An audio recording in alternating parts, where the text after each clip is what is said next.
Le doyen des juges d'instruction a émis vendredi dernier un mandat d'arrêt contre Abeyom Kodjo. L'ancien Premier ministre n'avait pas répondu à la convocation qui lui avait été adressée. Il a expliqué que la démarche visait à l'éliminer physiquement. Ce qui n'est pas du goût de ceux qui le poursuivent.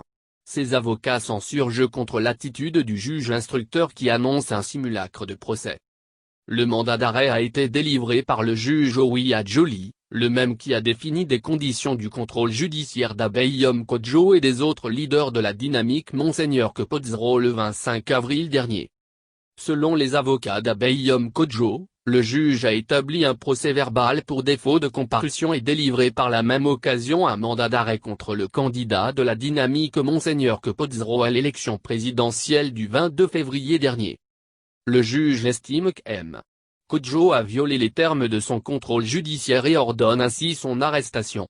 Alors que depuis le 9 juillet dernier, l'opposant qui dit craindre pour sa vie, a pris le maquis. Les avocats de l'ancien Premier ministre déplorent la démarche du juge instructeur. M. Darius Adzo et M. Célestin Abogan estiment que le magistrat pouvait légalement ajourner l'interrogation au fond.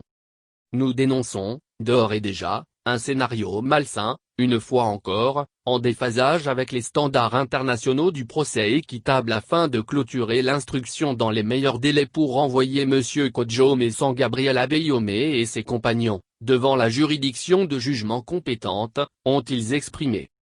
Le doyen des juges d'instruction avait interdit au président du MPDD de faire des déclarations tendant à remettre en cause les résultats de l'élection présidentielle du 22 février 2020.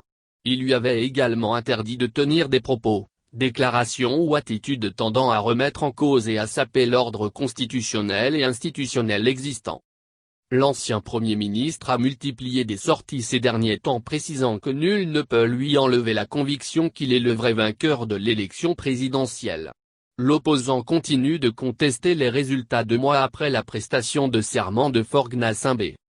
Abeyom Kodjo avait été arrêté manu militari le 21 avril dernier après que les soldats ont défoncé les portes de son domicile.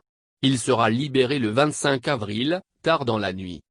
Le pouvoir togolais accuse l'ancien Premier ministre de troubles aggravés à l'ordre public, de dénonciations calomnieuses et d'atteinte à la sûreté intérieure. L'État, classé deuxième selon les résultats officiels de l'élection présidentielle avec 19,45% des voix, M. Kodjo conteste la victoire de Forgna Simbé crédité de 70% des suffrages et s'est autoproclamé président élu.